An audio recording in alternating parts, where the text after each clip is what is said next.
Hello everyone. This is a very different type of video I'm bringing you today, but I have been growing and learning a lot of new things. There are a lot of spirits that can attach themselves to humans.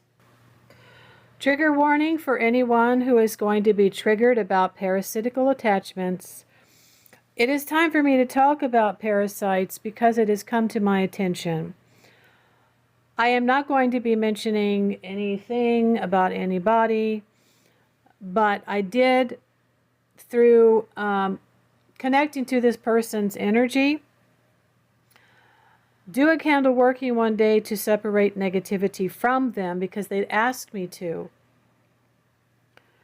And what I found initially, I really couldn't see. This is just a regular taper-sized candle, and until I got up and saw some other things, did I start to take a very, very close-up scan. Now here we have blobs, which are actually part of the network.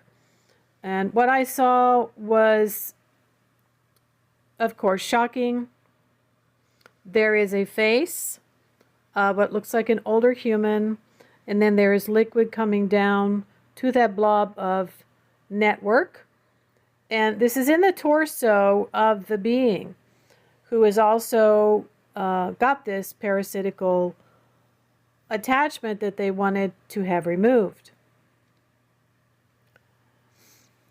I had to keep looking and looking and looking and looking and looking at it. There you can see it from the side. It's obviously taking from the body and feeding the blob of the network. This is what happens when someone gets an attachment. Something comes in and it sits in the chakra. This has to be the chakra. And I believe this person was very young when it happened. This is why I believe it's so important to protect our chakras. It's not just one thing that comes. I believe it's necromantic. There were multiple things going on with this individual. And they, of course, were attached to some other type of energies because they don't just come as one. Unfortunately, there are parasitical beings or entities, disincarnate or deceased, that can come and bring a lot of other entities with them. They could be ancestors, they could be familial, maybe they were not actually good people, maybe the person cried out for help and an ancestor came, and of course this did not allow the child to actually fully develop.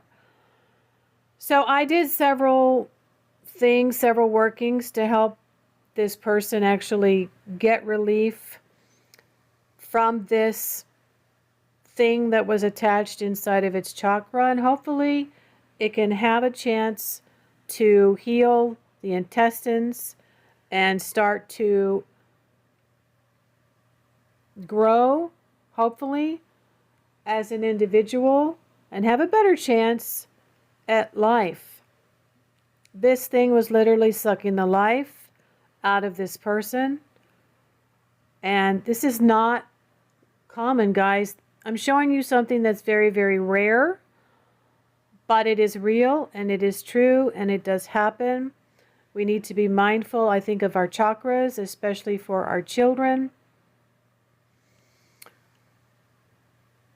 So yeah, I felt guided by spirit to do working to detach this and burn it. I was awakened in the middle of the night. This was a very rare occurrence, guys. I can help people eliminate negative energies, but we need to learn about our chakras, work with our chakras, and how to protect our children.